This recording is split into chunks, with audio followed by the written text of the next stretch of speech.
Good evening and welcome to a brief edition of the news. The government has made intensive contacts to push for the reopening of Al-Aqsa Mosque to worshippers after Israeli forces closed the area for security checks after a shooting incident early today left 3 Palestinians and 2 Israeli policemen dead. Minister of State for Media Affairs Mohammed Al-Momani said Jordan does not accept any violation against the right of Muslims to perform their religious rituals in their holy shrines. He condemned the escalation that followed the killing of the 3 Palestinian men in a confrontation with Israeli police in Al-Aqsa Mosque compound area early in the day. The minister said the government had asked for an immediate investigation. Israeli authorities had shut the area around Al-Aqsa Mosque to worshippers gathering for Friday prayers after the shooting. Palestinian President Mahmoud Abbas, who condemned the attack in a phone call with Israeli Prime Minister Benjamin Netanyahu, said closing down the area could have repercussions. The Grand Mufti of Jerusalem, Mohammed Hussein, was detained and then released after urging Palestinians to defy the closure. Netanyahu said the compound would be reopened gradually from Sunday in accordance with security assessments. Lebanon has also denounced the Israeli aggression on Al-Aqsa Mosque and the arrest of Jerusalem's Grand Mufti. Prime Minister Saad al-Hariri cautioned against Israeli attempts to alter the religious character of the city, while Egypt expressed concern over the escalation on Al-Aqsa Mosque area.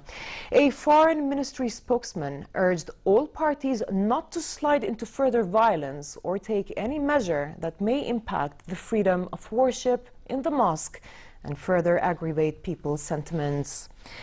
The government has also denounced what it described as a cowardly attack against Egyptian security forces south of Cairo earlier today and expressed solidarity with Egypt in confronting terror.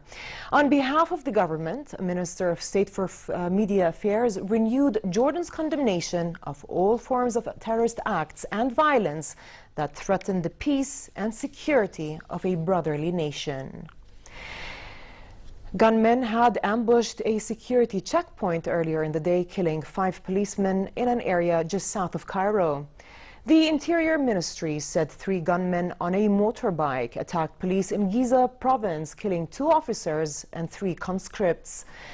No group immediately claimed responsibility for the attack. However, Egyptian security forces have been battling the local affiliate of Daesh in the northern Sinai area, and attacks have spread to other parts of Egypt. Elsewhere in Egypt, 2 German tourists were killed and 4 other foreigners were wounded by an attacker armed with a knife at the Red Sea resort of Hurghada. Egypt's Interior Ministry said the attacker swam from a nearby public beach to access the Sunny Days El Palacio resort. He was arrested while the motive for the attack is under investigation.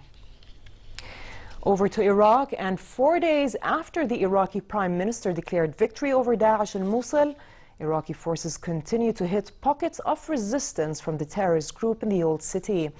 Residents say they could still hear explosions and helicopters flying overhead. Yesterday, the U.S.-led coalition conducted 2 airstrikes in the Mosul area and destroyed over 20 fighting positions. The Iraqi forces' next assault will be in Tel Afar, 65 kilometers west of Mosul, as the group still controls areas south and west of Mosul. Over to the Syria peace talks in Geneva, where the Syrian government's chief negotiator, Bashar al-Jafari, said the issue of direct talks with the Syrian opposition has not been raised with the government, either directly or indirectly, and therefore he was not aware of any potential direct talks with the opposition. Jafari was speaking on the last day of peace talks in Geneva, after a final meeting with the UN Syria envoy Staffan de Mistura, who said a day before that direct talks could be held soon. He told reporters that the most important thing for the Syrian government is to have a national partner and, in his own words, not a client for a foreign agenda. This is the 7th round of Syria peace talks, still focusing on the so-called 4 baskets, namely a new constitution, a national unity government, elections, and counter-terrorism.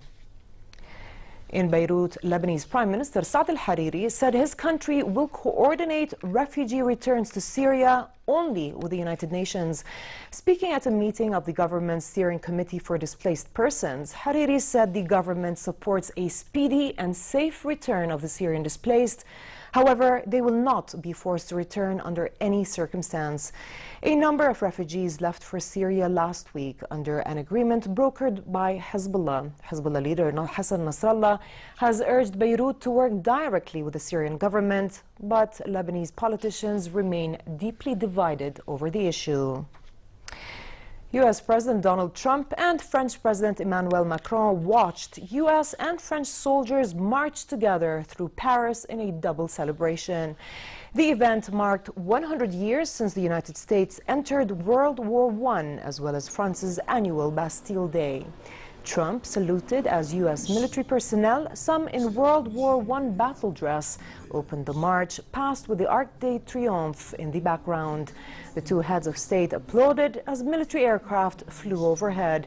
The ceremonies closed a two-day official visit of the U.S. presidential couple in the French capital. To tennis, and Croatian Marin Cilic reached his first Wimbledon final with a 6-7, 6-4, 7-6, 7-5 victory over American Sam Querrey. Cilic will face the winner of the other semi-final between seven-times Wimbledon champion Roger Federer and Czech Tomas Berdych. The 28-year-old Cilic is the first Croatian to reach the men's singles final at Wimbledon since Goran Ivanisevic in 2001. The resilient Querrey stuck at his task well, but Cilic was a deserved winner, making it 5 wins out of 5 against the American. And finally, it continues to be relatively hot in the hilly areas, but hot in other parts of the country. Tomorrow, temperatures in the capital are expected to reach a high of 35 degrees Celsius, dropping down to 24 at night, while the Gulf of Aqaba should expect a very hot day tomorrow, with temperatures soaring to a maximum of 44 degrees Celsius. With this, we come to the end of our news in brief. I'm Dana Abusham. Thanks for watching and have a good night.